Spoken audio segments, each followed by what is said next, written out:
This is Fortuna Bay, and it's from here that the Shackleton Walk starts, over the hills, down to Stromness. The walk itself is a relatively challenging 6 kilometres with a steep incline to start off with and a fairly steep descent before walking along a valley for a couple of kilometres into Stromness.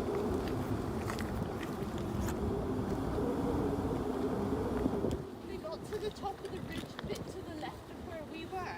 Rather than go off and look for a safer way down like the way we just came down, they came out at the top of the waterfall, the frozen waterfall, and they said, wow, where to go? And they had this rope, they had this alpine rope.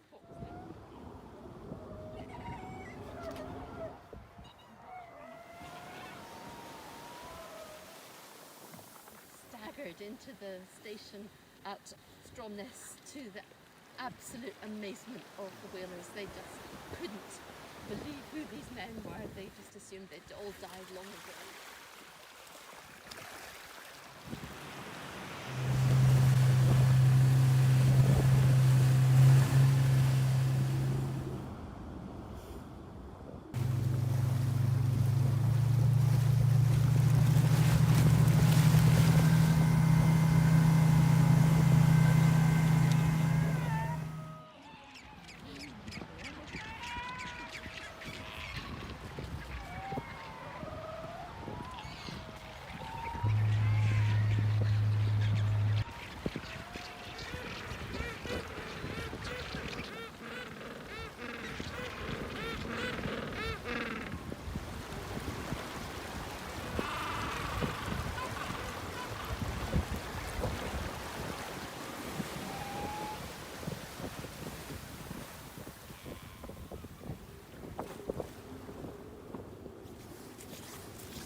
from Grytviken and Myviken, of course.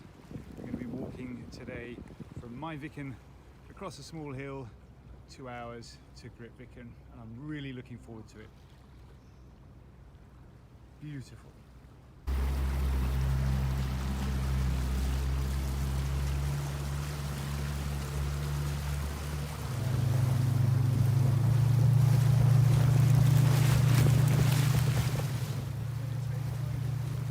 Just taken a Zodiac to the beach here at Myviken, and shortly we'll be taking a walk over the top of this small hill for around about 2 hours to Grytviken.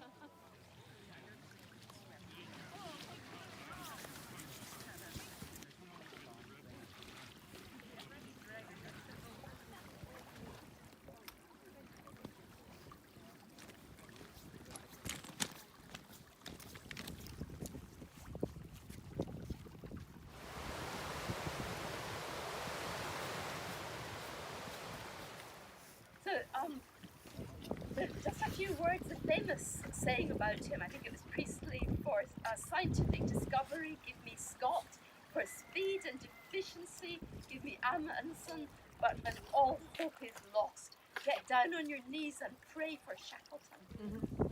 Cheers! This is Jason Harbour, and whilst there are a handful of king penguins and a historical hut on the beach, it's really the fur seals that are the main attraction.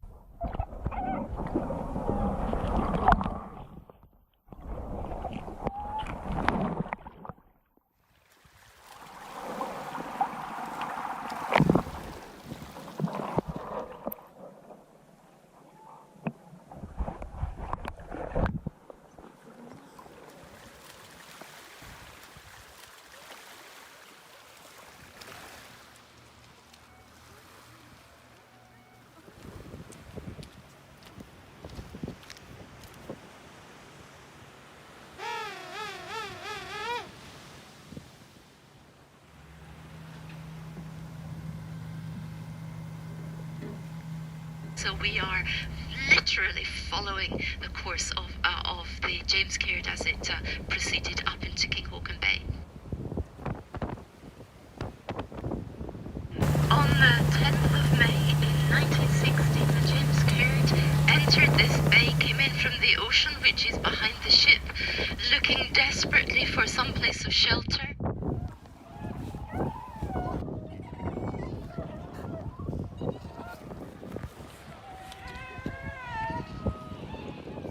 Shackleton described the passage of the James Caird in through that narrow gap.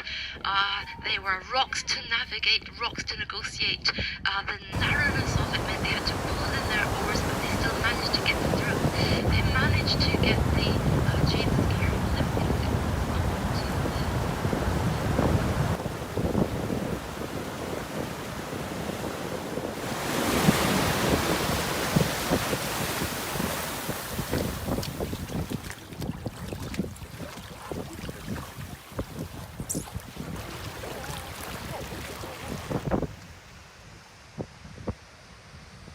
Following in Shackleton's footsteps, this is the beginning of his walk over South Georgia.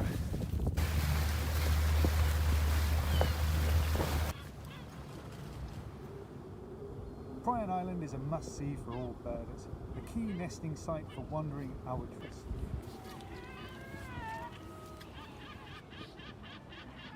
The albatross share this small island with thousands of fur seals, which in early season can be very territorial. Because of this, Prion is closed from late November through early January.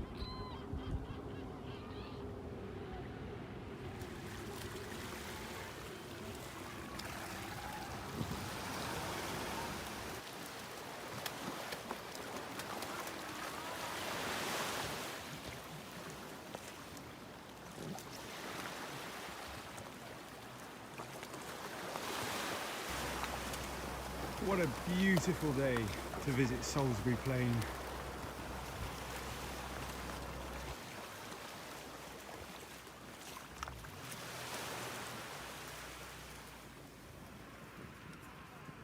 250,000 king penguins. It's going to be quite a day.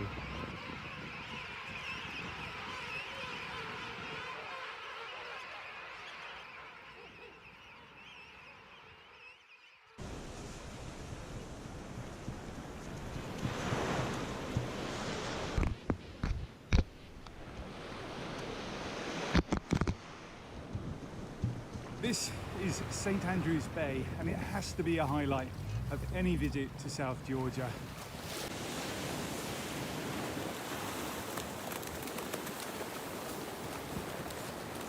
There are around about 300,000 breeding pairs of king penguins on St Andrews Bay, as well as some fur seals and elephant seals. It is spectacular.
They had crossed the island. Shackleton, with a long beard and matted hair, was unrecognisable. He approached the manager's house and uttered those immortal words, "My name is Shackleton."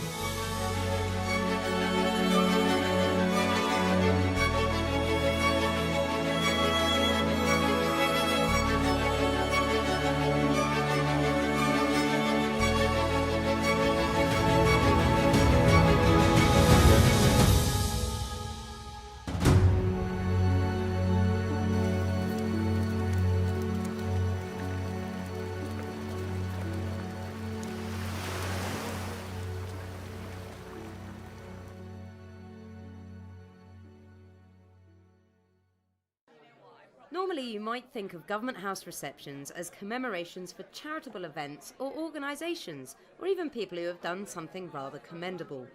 However, this reception held on Wednesday the 4th of September recognised something rather fishy.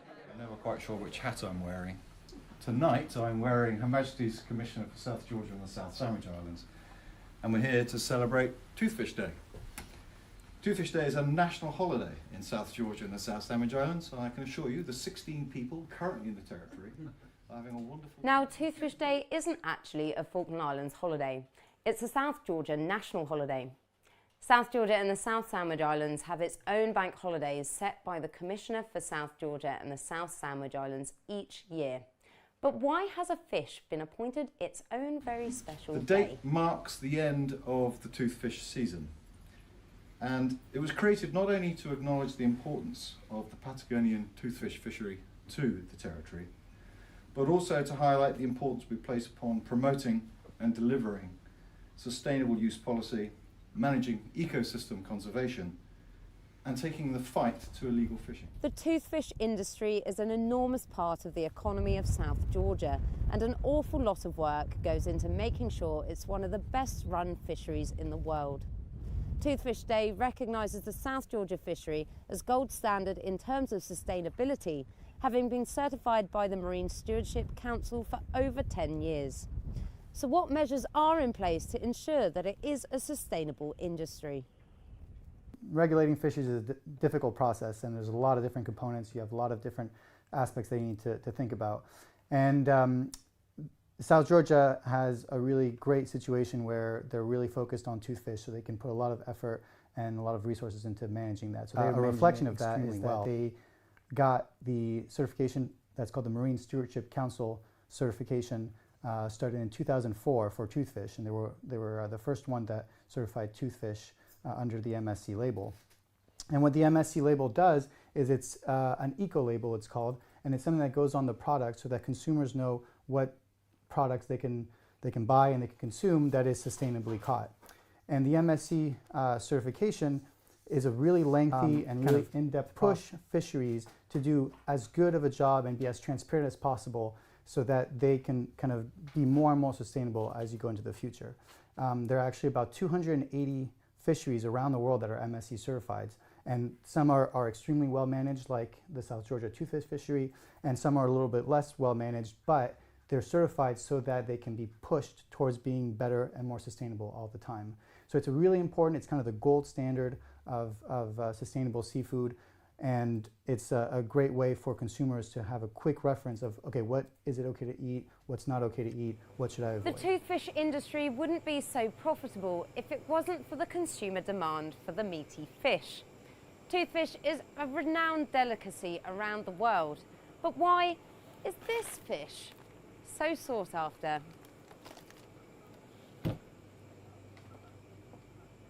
It's one of the local catches. It's a fantastic fish to use and to cook with, and it's a really nice flavour. It's local and it's good quality. As I say, you can do anything with it. We've had things from pate, ceviche, we've had it roasted, pan fried, we've had it sous vide. You can do any process with it. And it's take all the flavours. It's really meaty. You can do anything to it. It'll take a lot of different flavours, a lot of different processes. You can pretty much do anything you want with it. It's fantastic. Bringing us back to today and to close in marking Toothfish Day, the Government of South Georgia and the South Sandwich Islands extends its gratitude to all its stakeholders and partners for their work and their collaboration in 2019. We look forward to working with you in the future, and I'd like to raise a very simple toast to the mighty toothfish.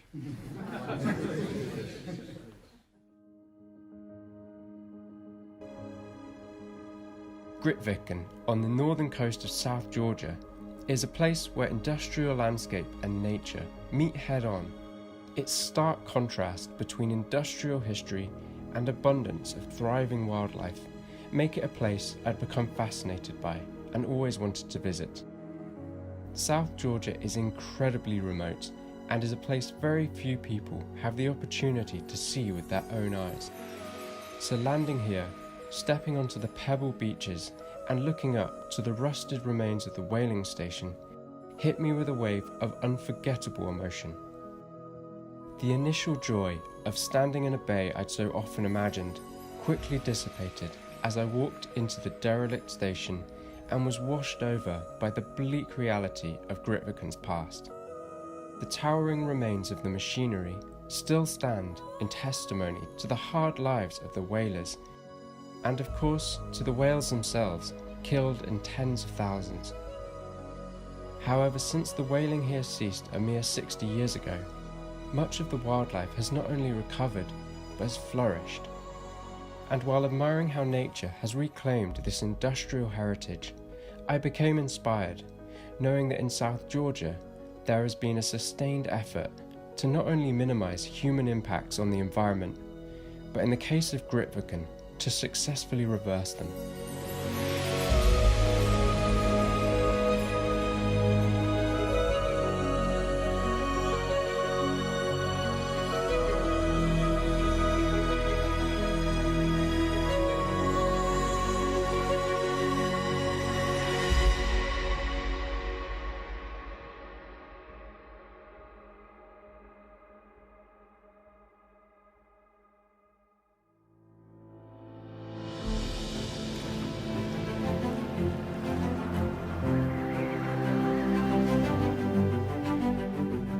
For 3 decades, we've been defining the frontiers of polar exploration. We've achieved many milestones and realized many firsts. But we've never stopped wondering what was out there, beyond the horizon. One day we asked ourselves, what would it take to get into the unknown? The answer to that question is Ultramarine, our game-changing new vessel designed to go beyond the predictable in polar expedition. Featuring 2 twin-engine helicopters, Ultramarine allows guests to experience unique aerial perspectives and new destinations accessible only by air. It boasts the industry's widest selection of adventure options, including sea kayaking, paddling excursion, camping, mountain trekking, ski trekking, stand-up paddleboarding, flight skiing, heli-skiing, heli-hiking, and the unique water-level Zodiac hangar with 4 embarkation points and access from 2 ready rooms allows guests to minimize time getting on and off the ship, while maximizing time enjoying spontaneous adventures. Back on the ship, guests can relax in their choice of incredible spaces. Ultramarine's 102 suites across 9 suite categories are designed to keep guests inspired by the breathtaking polar landscapes outside while recharging for the next adventure. Ultramarine suites feature balconies on most suites, the largest twin suites of its class, and 6 solo suites. Outside their suite, guests can enjoy beautifully appointed public spaces, including the main restaurant, featuring views from every seat and quick, easy access to a wraparound deck for unplanned and unforgettable wildlife viewing opportunities. The Panorama Lounge and Bar, a cozy gathering place where guests can sip a glass of wine while enjoying unobstructed views. A state-of-the-art lecture theater featuring a high-resolution LED screen wall that brings to life educational content presented by our world-class polar experts. A spa where you can indulge in a rejuvenating spa treatment after a day spent exploring the polar wilderness. A fully accessible fitness center featuring a separate yoga space. A sauna with a view of the polar landscape outside. And a polar boutique offering top-of-the-line gear, souvenirs, and keepsakes. Guests can also expect mouth-watering cuisine and world-class attention from our guest services and hospitality teams. Guests can enjoy all this and more, knowing they're traveling on a vessel with advanced sustainability features that exceed all environmental standards. With ultra-immersive off-ship experiences, ultra-inspiring on-ship experiences, and an ultra-small environmental footprint, Ultramarine promises to deliver the ultimate polar expedition experience.